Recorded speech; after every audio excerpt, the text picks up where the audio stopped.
안녕하세요. 오늘은 제가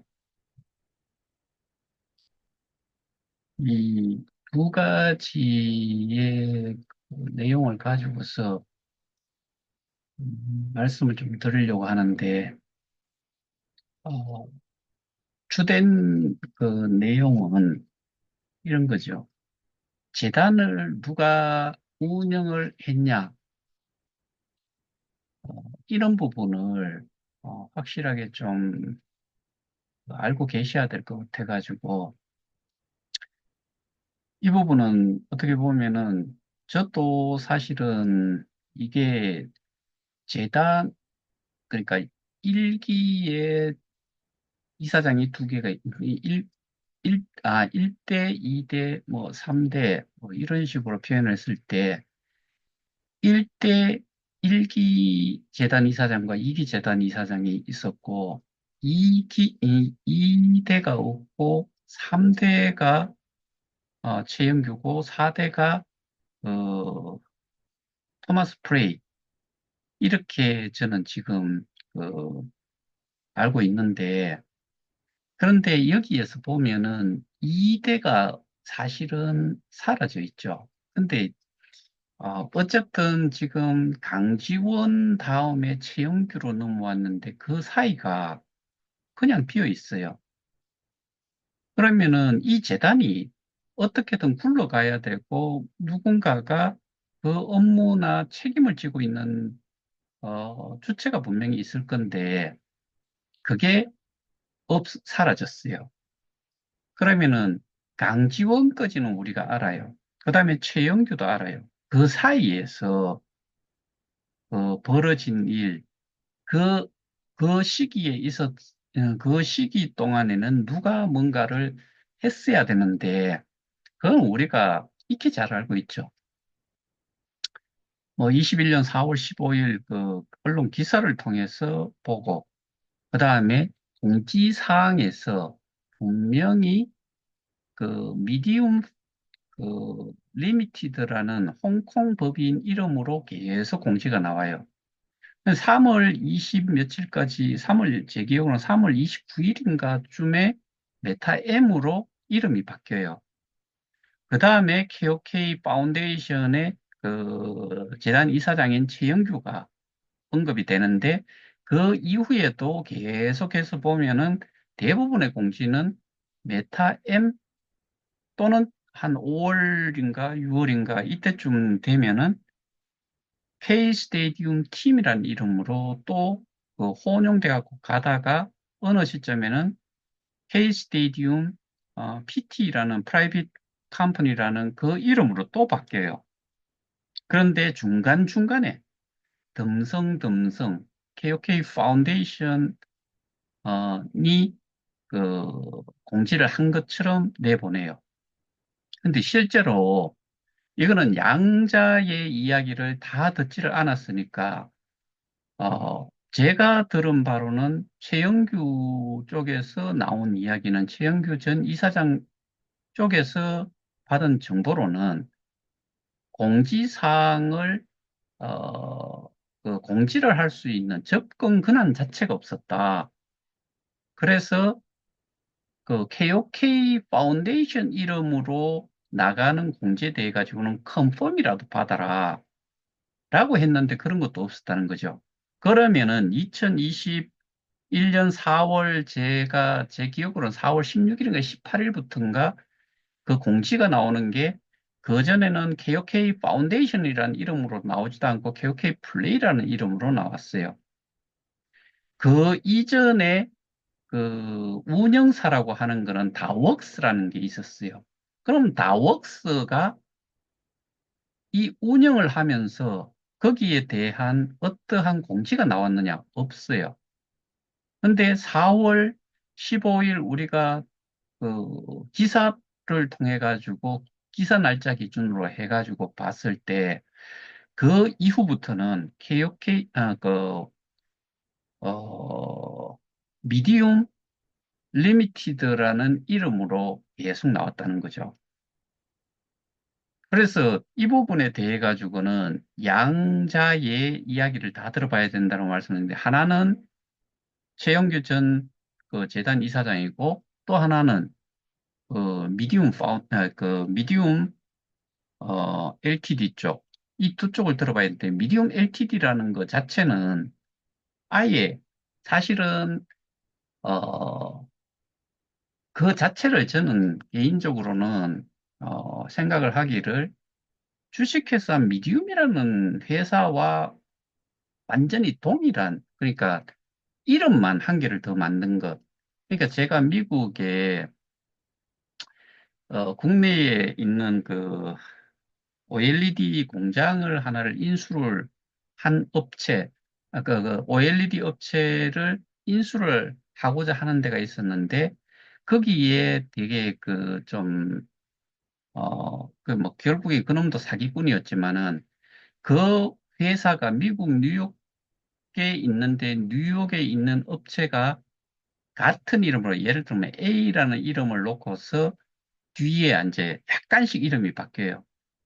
뭐 호딩스도 있고 뭐 그 하여튼간에 여러 가지로, 제가 알고 있기로는 6개인가 7개 정도의 업체명이 있었고, 뭐 사실은 이게 자금을 이제 빙빙 돌리기 위해서 만들었던 회사였던 것 같은데, 나중에 제가 그거를 좀 파악을 좀 했는데, 그러면은 여기도 마찬가지로 미디움이라는 이름에 INC도 있고 인코퍼레이션 또는 저쪽 그 뭐 리미티드 홍콩 법인, 그런데 그 홍콩 법인은 완전히 정말 페이퍼 컴퍼니지요. 그러니까 그런 회사 이름으로 했다가 계약을 했는데, 그게 미디움 그 리미티드에서 미디움 인코퍼레이션으로 바뀌었다는 것 자체, 그 계약을 또 둘이서 또 했다는 것 자체를 제가 기사 내용을 통해서 보여드렸잖아요. 그거는 기사를 쓴 사람이 취재를 해가지고 쓴 게 아니에요. 쓸 수가 없어요. 뭐 그런 보잘것없는 회사의 기사를 취재 기자가 취재를 해가지고 기사를 올린다? 있을 수 없어요. 뭐 있을 수는 있겠죠. 그런데 그게 한두 군데에서 나온 것도 아니고, 그러니까 우리가 잘 아는 조중동 중에서 동아 중앙일보에 그게 나왔어요. 그러면 거기에 기사를 올려달라고 누군가가 했을 건데, 그거는 뭐, 미디움이라는 이름의 그 회사 쪽에서, 제보를 한 기사일 거다. 근데 제가 이 공유를 조금 하고자 했던 내용이 이게 뭐냐 하면은, 이 오른쪽에 보면은, 오른쪽에 나와 있는 거는 22년 11월 25일, 제가 여기에 대해 되게 지적을 많이 했었죠. 재단 운영사 SO 임시협의회. SO 임시협의회라는 거는 KOK와 상관이 없는데요. 이거는 메인넷, 그러니까 메인넷하고도 사실은 상관이 없고, 이 SO 임시협의회라고 하는 거는 이 커뮤니티 풀이라는 투자 풀과 관련이 있는 그런 류의 사람들이 뭐 자기들 이름으로는 SO 임시협의회라고 하는데, 얘는 전혀 필요가 없는 인간들이에요. 우리 입장에서는. 그러면은 재단가 운영사라고 했는데, 여기에서는 최영규 이사장과 김판종 의장의 환담으로 시작, 뭐 이렇게 돼 있다시피, 퀘스천은 질문은 SOS하고 최영규와 김판종이가 계속해서 대답한 내용들이에요. 이 내용이 워낙에 많아서 제가 다는 말씀을 드리지는 않는데, 중요한 거는 여기 내용을 들여다보면은 심지어는 뭐 어떤 이야기까지 있었나 하면은, 근데 이걸 누가 어떻게 작성이 됐는지는, 저는 이게 줌으로 미국에 최영규가 있고 김판종이는 한국에 있고, 나머지 여기에 윤원주라고 하는 사람이 청산가치라고 하는, 옛날에 그 많이 들어보셨던 닉네임, 청산가치인가, 그 사람이에요. 그러면은 이 내용을 어떻게 만들었을까? 자기가 속기사가 아니기 때문에 이거를 쓸 수가 없어요. 근데 어떻게 썼을까? 주음을 했으니까 주음 내용을 어, 녹화를 했을 거고, 녹화한 내용을 천천히 이렇게 이 글로 수기로 옮기면서 작성을 했을 거다. 이건 저는 그렇게 알고 있거든요. 그러면 여기 내용에서 이 두 사람이 이 티각태각해요. 그리고 여기에서는 저 최영규라는 사람은 최영규 이사장은 메인넷이 6년 차쯤 됐을 때, 그러니까 2019년도니까 2025년 올해쯤에 여기에 또 있잖아요. 메인넷은 이때쯤 보류를 했다. 근데 이런 이야기를 한 거에 대해 가지고 김판종이라는 사람이 또 여기에서 보면은 어, 그 미디움을 본인의 의도와 다르게 선택하셨다고 말씀하셨는데 CA로 미디움에 계셨을 때, 그전 CTO로 계셨을 때 미디움의 기술력을 인정하셔서 결정하셨는데, 그러면 여기에는 이 이야기는 메인넷과 관련된 거니까 메인넷 개발 업체를 이야기하는 거예요.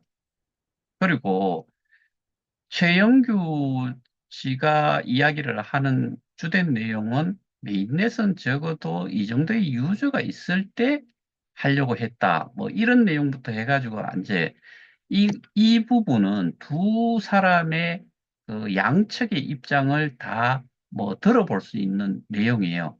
근데 중요한 거는 이 내용 전체를 이렇게 보다 보면은 그 스테이킹이 되어 있는 개수, 그 다음에 그거와 관련된 자료, 뭐 데이터 이런 것들을 최영규라는 재단 쪽 이사장은 아는 게 없어요. 그리고 이 50억 개 중에서 15억 개 빼고 나머지 35억 개 중에서 그 25억 개를 또 이 김판종이라는 쪽에서 최영규 쪽으로 넘겨줬다는 내용도 있고, 그 25억 개 중에서 어,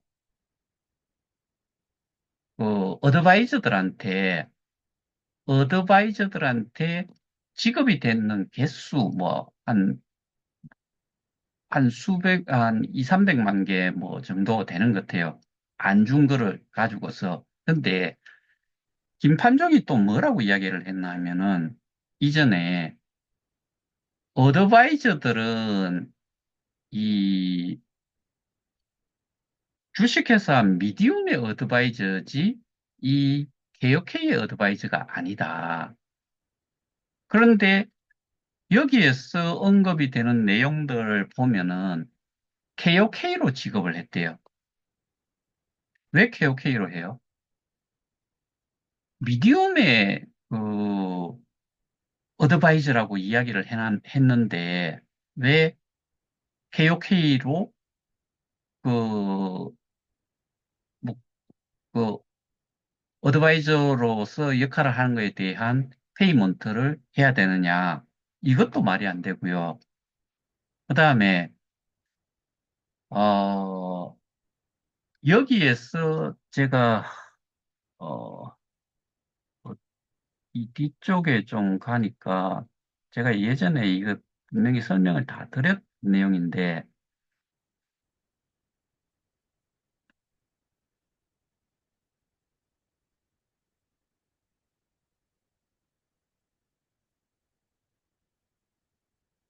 이 그 재단을 자기가 맡아도 되느냐? 재- 그러니까 재단에 대한 부분을 자기가 어, 이게 제가 갑과 을의 관계라고 말씀드렸잖아요. 갑은 분명히 재단이 돼야 되고요. 을은 뭐 여기서는 운영사라고 또 표현을 해놨는데 운영사라는 거는 그 을이에요.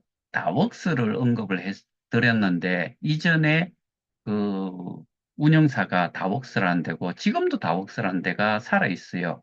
근데 다웍스의 대표이사가 우리가 잘 아는 한시의 형제예요. 근데 거기서조차도 이 공지에 대한 부분을 쓰지를 않아요. 그런데 모든 공지들이 이 미디움 리미티드라는 쪽에서 나왔고, 미디움 리미티드라는 거는 아예 나타나지도 말아야 되는 한 3주 후 5월 7일쯤 돼가지고는 미디움 인코퍼레이션으로 넘겼기 때문에 그건 나타나지 말아야 된다라고 제가 말씀드렸죠.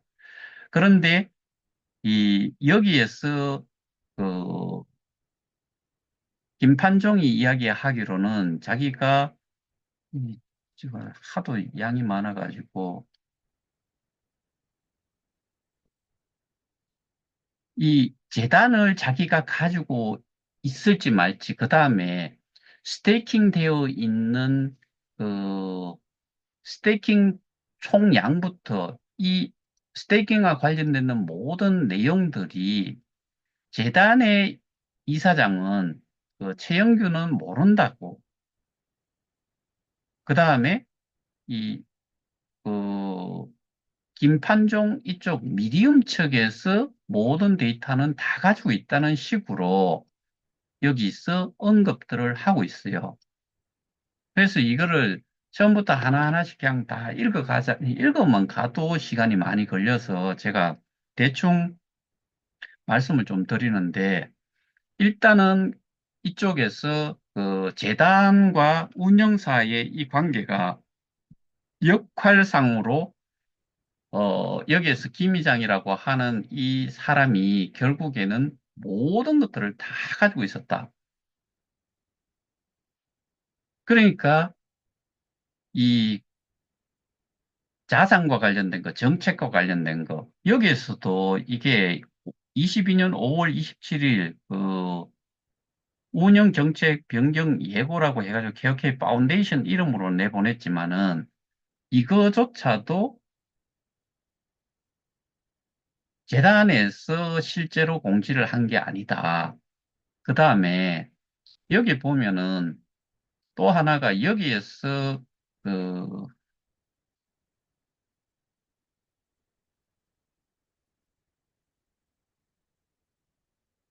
여기 리플 코드 제도가 시행된 이후 신규 가입자는 최대 5,000달러까지 자산 예치, 그러니까 에셋 스테이킹이라는 용어를 썼죠. 그리고 여기서 사람들이 헷갈릴 수 있는 거는 5,000달러라고, 최대 5,000달러라고 하니까 이게, 현금을 넣어놨다고 생각할 수 있는데, 그런데 예치는 토큰만으로 가능합니다.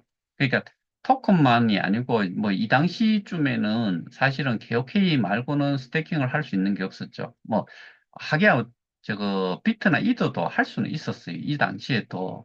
근데 얘들이 얼만큼 사실은 좀 무식한지를 여실히 나타내는 내용들이에요.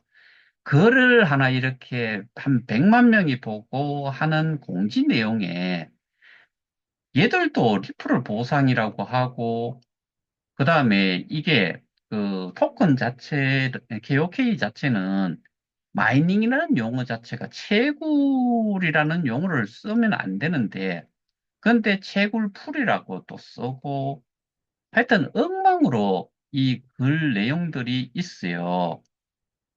그러니까 결국에 스테이킹이라는 것도 확실히 우리가 예치라고 하는 거는 우리가 예치라고 생각하고 있는 거는 스테이킹이다.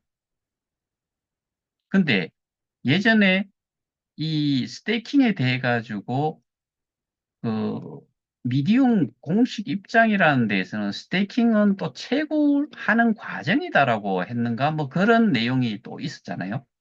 그러니까 내용 자체가 완전히 엉망진창으로 이렇게 공지들이 많이 되었다. 근데 중요한 거는 여기에서도 뭐 언급을 했는데 6월 정도 돼가지고 소각에 대한 부분을 아 여기 보면은 그 소각과 관련해 가지고는 6월 달 그러니까 제가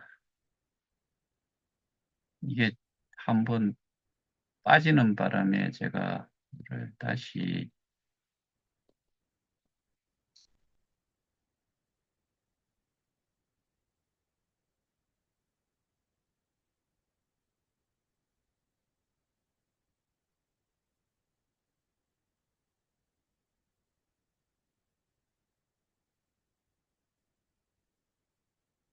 이게 6월 30일에 KOK 토큰의 소각 예정 공제에 대해서 얼마 전에 제가 한번 말씀드렸잖아요. 다 없애겠대요. 뭐만 빼고 요 두 가지만 빼고 전량 소각을 한다. 그러면은 결국에 이게 KOK를 말살을 한다는, 그러니까 KOK 자체를 없애야 된다는 이야기를 제가 설명을 드리면서 말씀을 드렸는데, 이런 부분들조차도 결국에는 그 이 앞에서 이야기했던 이 내용, 뭐 6월 정도 돼가지고 6월 정도까지 해서 소각에, 이거는 지금 그 부분은 아닌데 소각에 대한 부분을 언급한 것도 똑같은 6월 정도로 이야기를 했어요. 그런데 이 소각에 대한 부분조차도 사실은 그 이 이사장은 전혀, 뭐 최영규라는 사람은 전혀 어떻게 보면은 관여도 할 수가 있는 게 아니고, 이 김 이장이라고 하는 운영사의 우두머리가 그렇게 지금까지 모든 일을 했다. 그러면은 결국에 제가 오늘 조금은 어, 이 왔다 갔다 하기는 했지만, 오늘 제가 말씀드리고자 했던 내용의 기본은 뭐냐 하면은, SO라고 하는 사람들은 우리가 통상적으로 기본적으로 잘 알고 계시는 KOK 플레이에서의 프론티어 또는 스테이킹을 한 사람들, 그리고 그 뭐 7성, 8성이 대부분이고, 뭐 그런 사람들이 하나의 커뮤니티 풀의 위임을 받은, 커밋 풀에 자기도 넣고 거기에 투자를 하는 사람들의 위임을 받은 그런 사람들.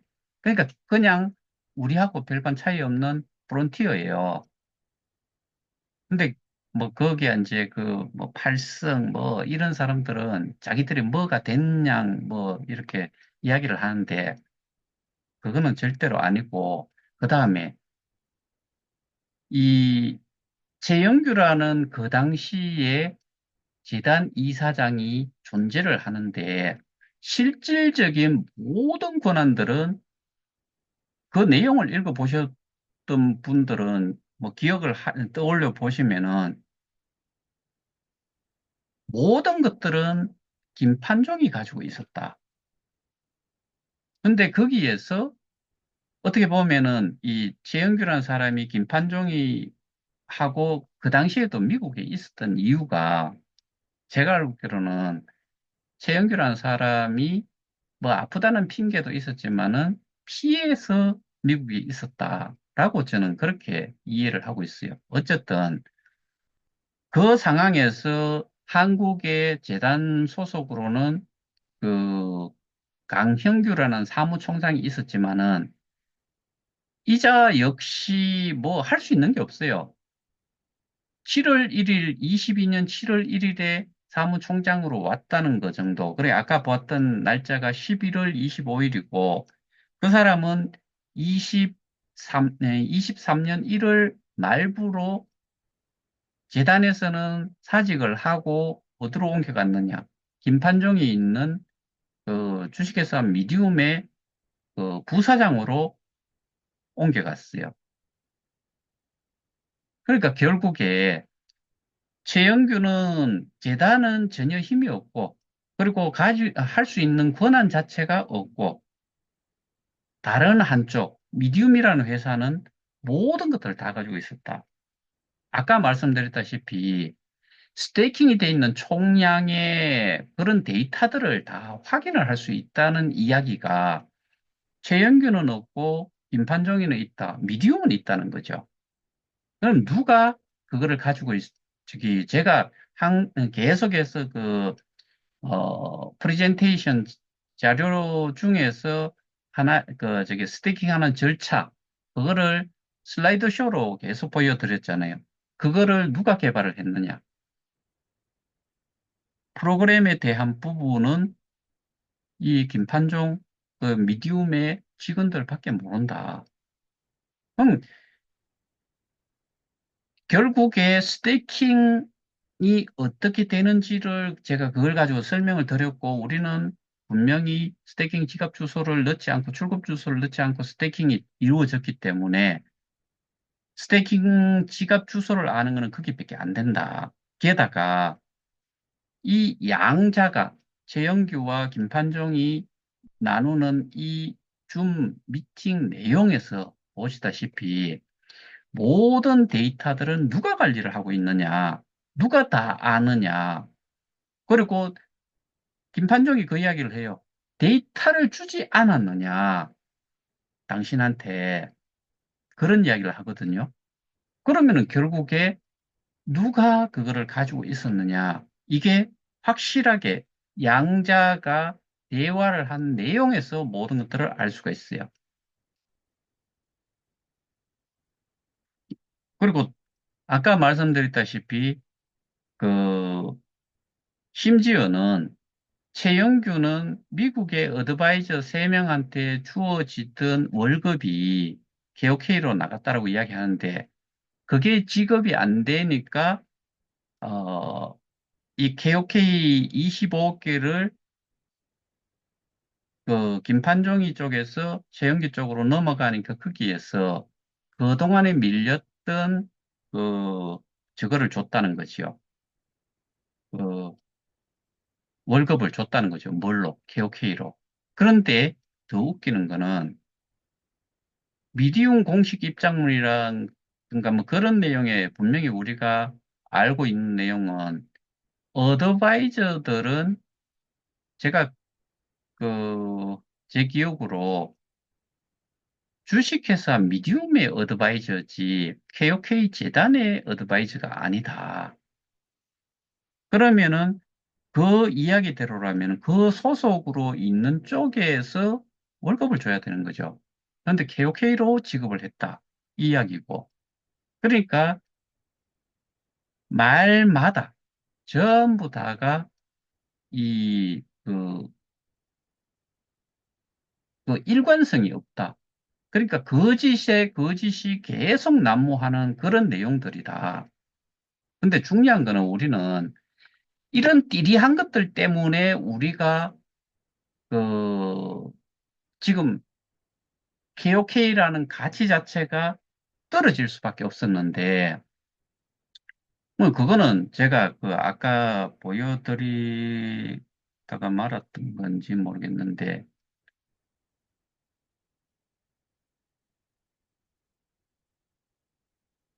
잠깐만요. 아,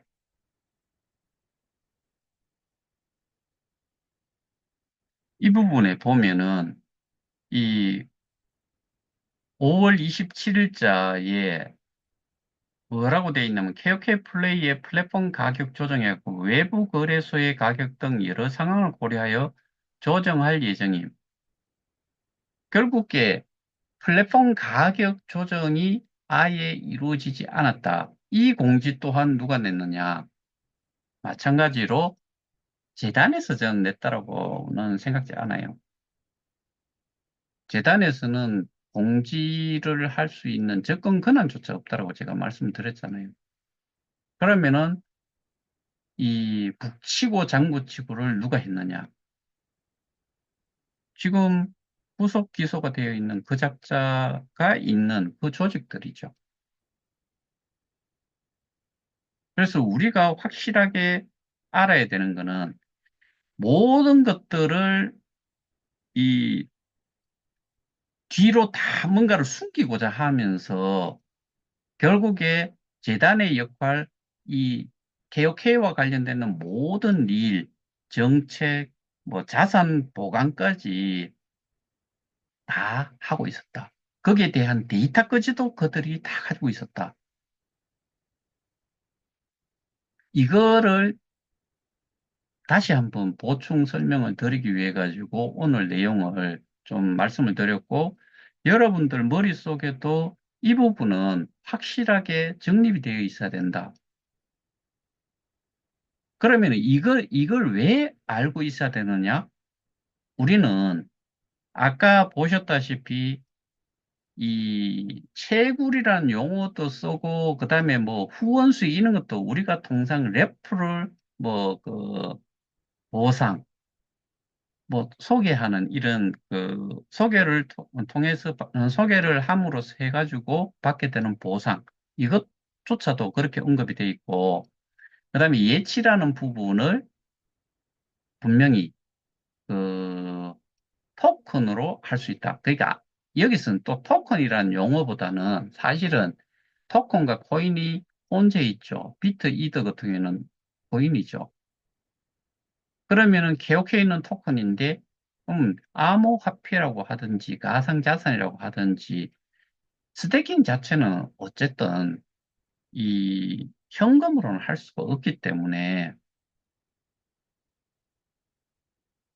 그러면 예를 들어 가지고 지금 플랫폼 가격이 조정이 되지 않은 상태로 있는 거, 이 플랫폼 가격 조정이 올렸을 때 왜 올렸고 왜 내리지 않았는지 이런 이유가 합당해야 돼요. 그런데 그거를 뭐 어떻게 논리적으로 이야기할 수 있는 게 사실은 좀 없을 거예요. 우리가 그냥 통상적으로 알듯이 이 거래소 가격과 플랫폼 가격이 이 갭이 거의 없을 때는 상승이 되는 만큼 내릴 때도 마찬가지로 그렇게 돼야 되는 게 그렇지 않으면 처음부터 이 플랫폼 가격이라는 걸 쓰면 안 되는 거지요. 그리고 보상이 주어지고 하는 게 그 뭐 팔승이라는 작자가 그런 이야기를 종종 했는데 뭐 그래프를 이렇게 그려 놔놓고 이게 어 보상률을 내리고 리스크가 떨어지면서 보상률도 낮춰주고 그런데 뭐 이 가격이 상승이 되고 뭐 이런 이야기를 하면서 어느 시점이 되면은 그러니까 이거를 계속 보상률을 많이 준다는 거는 회사에 부담을 준다, 뭐 이런 이야기를 해요. 근데 우리가 알고 있기로는 15억 개가 보상 재원이 없어질 때까지 준다라고 우리는 알고 있는 거잖아요. 근데 그 작자도 분명히 이야기를 했지만은 5, 4, 3, 2, 1억 개를 5년에 걸쳐 가지고 다 소진을 한다. 근데 그렇게 될 수가 없다라고 제가 계속 말씀드렸고 그 가장 큰 이유는 첫 해에 5억 개를 그 사람들한테 보상용으로 풀어야 되는데 예를 들어 갖고 신명이 10명 정도만 1년 동안에 10명만 가입을 했다라고 하면은 5억 개를 10명한테 나눠주면 1인당 5천만 개 정도를 나눠줘야 돼요. 이거는 이 그런 식으로 그 상대 평가하듯이 5억 개를 1년 동안의 소진을 보상으로 다 줘야 된다는 그런 말도 안 되는 그런 설명을 한 것 자체가 문제지요. 그러면은 이 1년 차 때 사람들이 적고 뭐 그때는 가격이 낮았으니까 개수는 좀 많이 나올 수는 있어도 5개를 소진할 수 있느냐? 못해요. 더 많이 오면은 더 많은 사람들이 가입을 하게 되면은 더 많이 줘야죠. 넘어가더라도 줄 수밖에 없는 거죠. 그게 소진이 되면은 더 이상 레퍼럴 보상, 그러니까 뭐 그 보상이라는 것 자체가 없어진다. 그 정도로 설명이 돼야 되는 거죠. 그 다음에 소진이 되는 것도 데이터를 가지고서 먼저 한 사람들이 200%찰 때쯤 되고 이런 사람들이 어느 정도가 있고 뭐 이런 거를 계산을 해가지고 이 보상량 자체를 들어 그 이 스테이킹을 해서 생태계에 합류를 하는 사람들의 이런 상황을 봐가면서 조절도 필요하지요. 그렇게 할 때는 사실은 보상률을 좀 조정을 할 수 있어요. 근데 가격이 올라간 데다가 보상률까지 떨어지니까 원래 주던 양 자체가 금액이 커지고 한 만큼 보상률이 떨어져 버리면은 이, 그, 보상으로 주어지는 개수는 더 급하게 떨어져요. 수량이 훨씬 많이 떨어져요. 그거는 여러분들도 다 기억을 하실 것 같은데, 플랫폼 가격이 낮고, 그 다음에 보상률도 높았을 때는 뭐 몇백 개, 그, 저기, 한, 어, 제가 그 당시에 해보지를 않아가지고 모르겠는데, 그냥 뭐 예를 들면은 0.5달러 또는 1달러 할 때 내가 1,000만 원을 해놔놓고, 그러니까 10,000달러를 해놔놓고 거기에 대한 이 보상을 받는데 그 퍼센테이지가 좀 컸었죠. 뭐 9, 12%, 뭐 7, 9, 12%뭐 이런 게 있대요. 그러면은 그때는 많은 수량이 나오지요.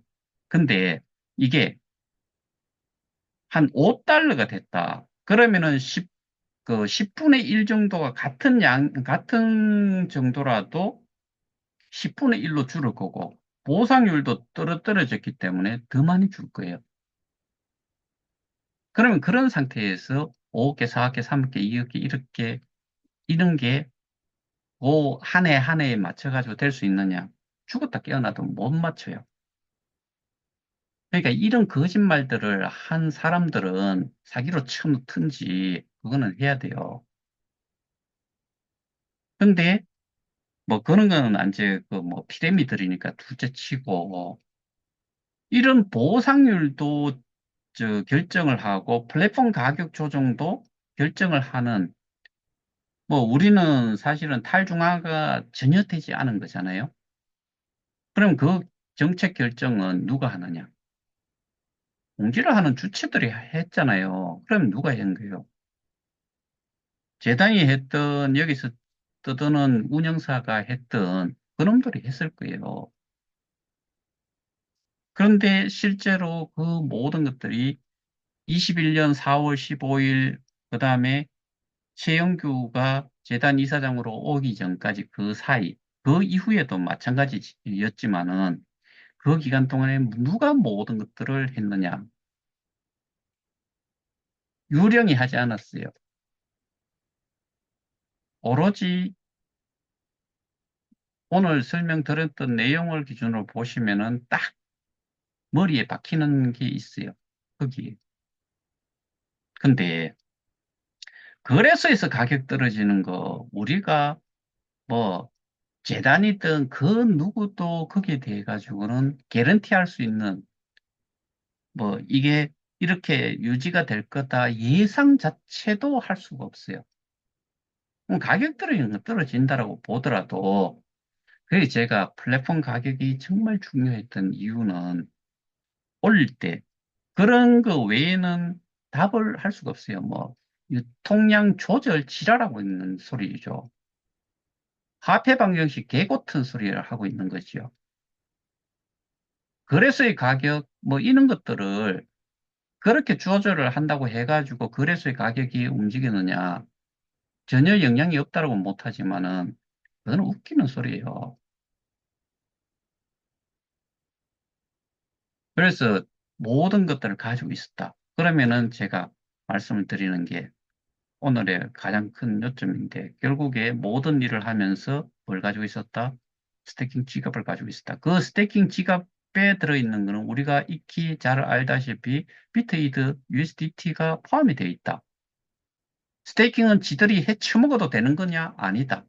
그럼 보관이 되어 있어야 된다. 그럼 보관이 되어 있어야 되는데 보관되어 있는 것을 확인을 또 할 수 있는 게 입출금 통계 자료다. 통계 자료에는 입금 개수도 있지만 출금 개수도 있다. 나가지 말아야 된다. 나갔다. 나갔다 그러면은 뭔 용도로 나갔느냐?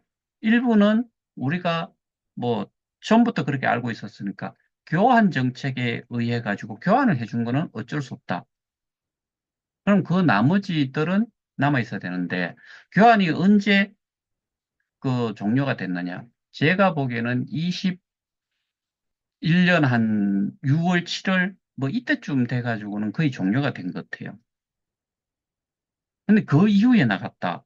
그럼 그거 왜 나갔는지를 내역을 그 나가는 내역, 구체적인 내용이 다 합리적이 그 어떠한 식으로든 뭐 법을 위반하지 않은 상태로 나갔다는 것을 증명을 해야 된다.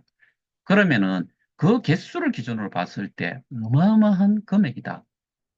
근데 이걸 그 소위 말해서 용역사라고 하는 거는 을의 관계고 을이라는 그 회사가 뭐 그동안에 자기들이 매출을 올렸고 했는 내용들을 봤을 때는 꿈도 못 꿀 정도의 금액이 될 정도의 스테이킹 이거를 지갑을 그놈들이 가지고 있다. 근데 그놈들이 제가 말씀드리는 게 스테이킹 지갑 주소를 안다라고 하면은 요것들이 거짓말쟁이가 아니지요. 그런데 모른다라고 해요. 여러분들 제가 그 이야기 했잖아요. 토마스 프레이가 그 스테이킹 지갑 주소를 알겠어요? 최영규가 알겠어요? 아무도 몰라요. 오로지 그놈들 그 범죄 조직과 같은 그런 쪽의 인간들 외에는 몰라요. 근데 그것도 모든 사람이 아느냐? 제가 22년, 어, 그 초에 남부지방검찰청의 남부지검의 그 매니저급 이상인가가 전부 다 출두해서 조사를 받고 거기에 좀 똑똑하다라고 할 수 있는 그 조직에 좀 똑똑하다고 하는 그런 엔지니어들은 검찰 조사를 받고 나서 거의 다가 퇴사를 다 했어요. 거기서 거기에, 어, 이런 중에서, 그런 이야기를 한 게 있어요. 그 스테이킹 되어 있던 금액이 어느 정도 되는지, 그 당시로. 근데 여기서는 그 말을 쓰면 못 드리겠어요.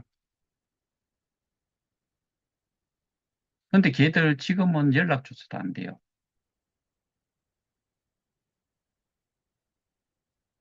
그러니까 지금 이 스테이킹 지갑 주소를 우리는 찾는 게 가장 지갑 주소만 알면은 그 다음에는 나머지는 우리가 입출금 내역서, 입출금 그 통계 자료와 그 주소를 통해 가지고 분명히 지갑은 한 개는 아닐 거다. 주소로, 그 지갑이 중요한 게 아니고요. 제가 가지고 있는 지갑 속에는 네 가지가 들어가 있어요. 근데 지갑 주소로는 두 가지가 있어요. 이더리움 기반과 비트코인 운영체계에 따르는 이 두 개의 지갑이, 그러니까 주소가 두 개가 있어요. 지갑이 두 개가 있고, 주소가 두 개가 있어요. 이 지갑과 주소는 사실은 엄밀히 생각을 하면은 달라요. 그래서 제가 항상 여러분들이 지갑 하니까 지갑이라고 이야기를 하고 갈로 해가지고 저는 늘 주소라고 적어요. 이 주소가 분명히 한 개는 아니다. 그럼 그 주소를 알면은 들어왔는 거, 나갔는 거, 이런 것들을 다 확인을 할 수 있어요. 추적이 가능하다는 거죠.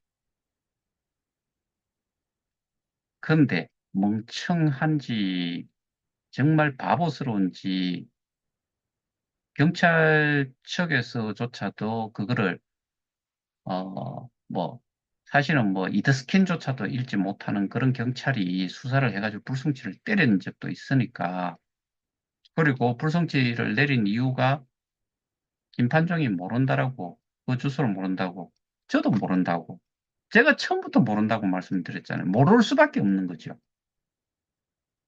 머리가 도대체 뭐 어떻게 돌아가는 인간들이 수사를 하는 건지 정말 짜증이 나는 거죠. 근데 이러한 내용들이, 이러한 내용들을 모르는 상태에서 뭐 누구는 현금으로 뭐 예치를 했고 그래서 현금으로 받아야 되겠고 US 달러로 되는 걸 받아야지 된다고 생각을 하는데 이런 정말 이거는 까막눈 중에서도 이런 까막눈들이 없는 거지요. 아무것도 모른다는 이야기예요, 그거는.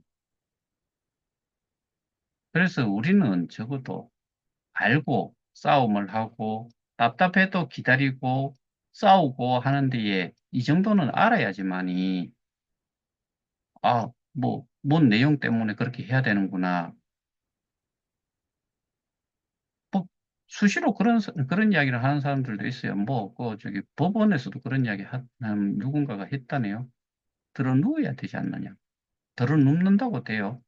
얼마 전에 저 뉴스를 보니까, 야당의 한 명의 국회의원이 머리를 깎았어요. 삭발을 했어요. 그다음에 법원 앞에서 또 삭발을 해요. 삭발을 한 게 법원에서 판결을 하는데 그게 영향을 미친다고 생각을 하세요. 머리카락이야 또 좀 지나면 자라는 거잖아요. 손가락을 잘라가 혈서를 쓰는 것도 아니고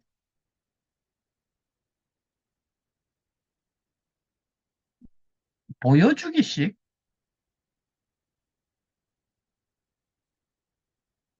억지 쓴다고 그게 되나요?